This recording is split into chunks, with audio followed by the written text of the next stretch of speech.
Hi, welcome to Finding the Word. It's Melanie Brown. The word today is strong. It's an entertaining word today.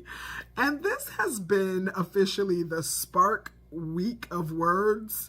I've told you I deliver with Walmart when extra money is needed. There's a lot going on. So I have been out there doing deliveries each day. It's been this way for a couple of weeks or so now. And I have taken some older kids, like I told you. I also told you about light, which was the word, and how the lights are flashing, and it makes it very easy to go find the things at this particular store. So I have also felt a little bad that I've been gone a lot, a little more than usual, trying to squeeze in schoolwork, trying to squeeze in the things that need to be done around here, but just having to be gone a little more than normal. So I thought about the fact about the lights and that the kids could come along and they could really help. So when I was talking to Lois, and I was telling her about some of these things, and she was like, you probably could take the little ones with you. I bet they'd love to find the stuff. Well, that was confirmation that, yes, you know what? Why not give this a shot? Give it a try, see how it goes with them. And then we can spend that time together as I'm going around finding the things. So today they were back at it asking, because they've been asking too. We want to go. Can we go? We want to help. So finally today I said, well, you know what? Tuesdays are pretty much a dead day for the most part. It's not really a day that I go out so much on anyways. And it was kind of one of those days where I was like, if I'm going to take a day off or two, kind of have a weekend, it's really Tuesday and Wednesday. So I decided to go ahead and take them. I said, you know what? Throw your shoes and stuff on. 3 o'clock, 3:30, let's run out. Maybe spend a few hours, come back around 7, and we'll do some deliveries. So they're like, yes, they get their shoes and stuff, get their clothes. So just funny conversations, just listening to them, just hilarious little things. But Strong came in because at a point, it blinked where the Doritos were, because these people had ordered Doritos. And so they go running off, but then he said, oh, I think they're all gone. There's none here. So I said, well, there's some on the shelf a little higher up and a few in the back of that shelf.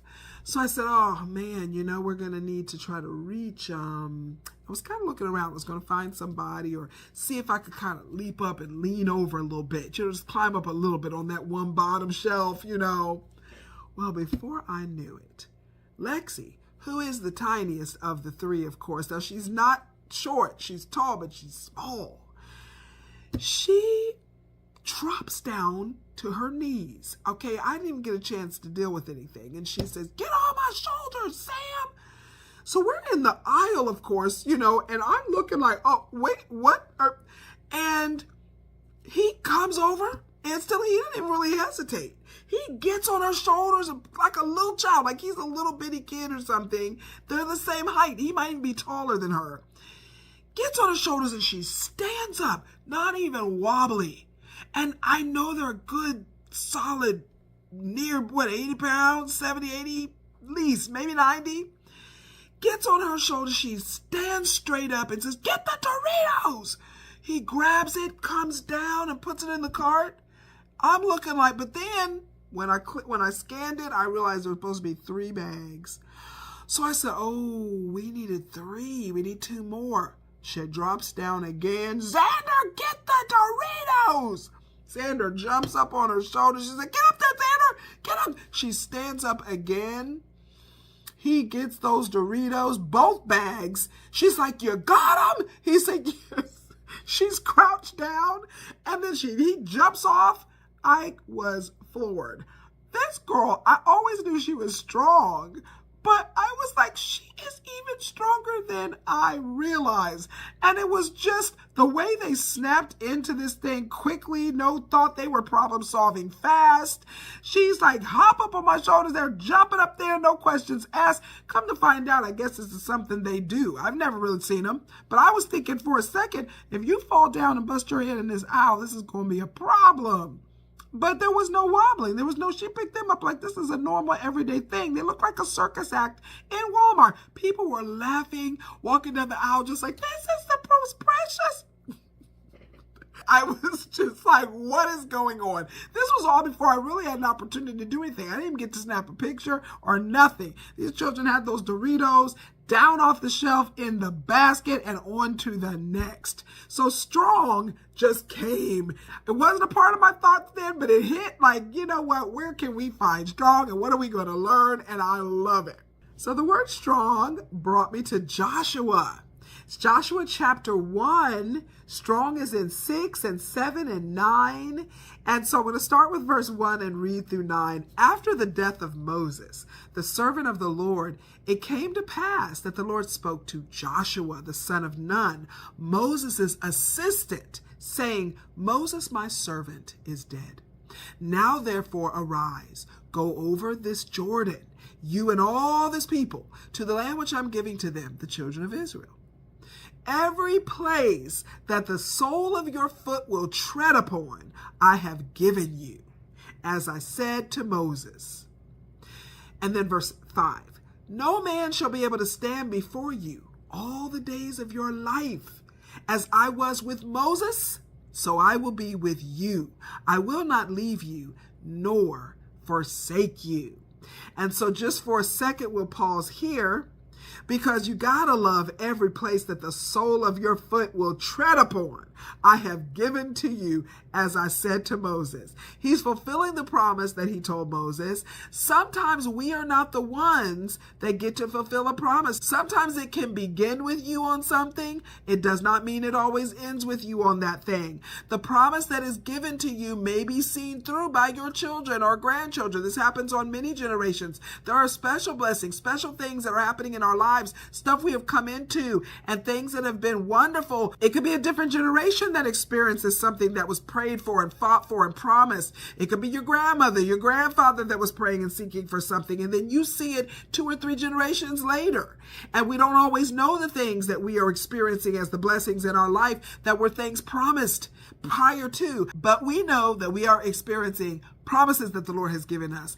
And then I love that nobody can stand against you. This is a promise that we have to remember. When we are walking into the promises that God has given to us, whatever those things are, that business that we're starting, that home that we're getting, whatever the thing is, we have to note in verse 5 that no man is able to stand against you all the days of your life. Just as he was with Moses, he's saying, I will be with you too, Joshua. And that is what he is saying to us today. I am the same God. Yesterday, today, and tomorrow, I will be with you also, and I will never leave you nor forsake you. So you can walk boldly into these promises. You can walk boldly with the soles of your feet into all of the territory that he has promised to you. Verse 6, be strong and of good courage, for to this people you shall divide as an inheritance the land which I swore to their fathers to give them. Only be strong and very courageous, that you may observe to do according to all the law which Moses my servant commanded you. Do not turn from it to the right hand or to the left, that you may prosper wherever you go. This book of the law shall not depart from your mouth, but you shall meditate in it day and night, that you may observe to do according to all that is written in it. For then you will make your way prosperous, and then you will have good success. So be strong, be courageous. This is the command for us today. Don't veer off of what the plan is. What has been commanded to you? I am speaking to myself, the things that have been commanded to me. I cannot keep veering to the left and to the right. We've got to stay forward. We've got to walk boldly towards the things that God has commanded us to do. Straight forward, not turning. The meditating on the word is what enabled them to do it. So meditating in it day and night. This is what is really getting you an opportunity to take a hold of the things that you're learning. This is how you really seal it up so that you know what it is that you need to do. That is how you can be careful to observe those things and to do all that is written. You got to know what's in there to do what's written. You got to see what it is and keep it in your heart. You've got to have it as a part of you. Meditating on it day and night enables you to do that. The reason you don't veer to the right, to the left, you go forward, you will be made prosperous in your way, and you will have good success. Last, Joshua 1:9, have I not commanded you, be strong and of good courage. Do not be afraid.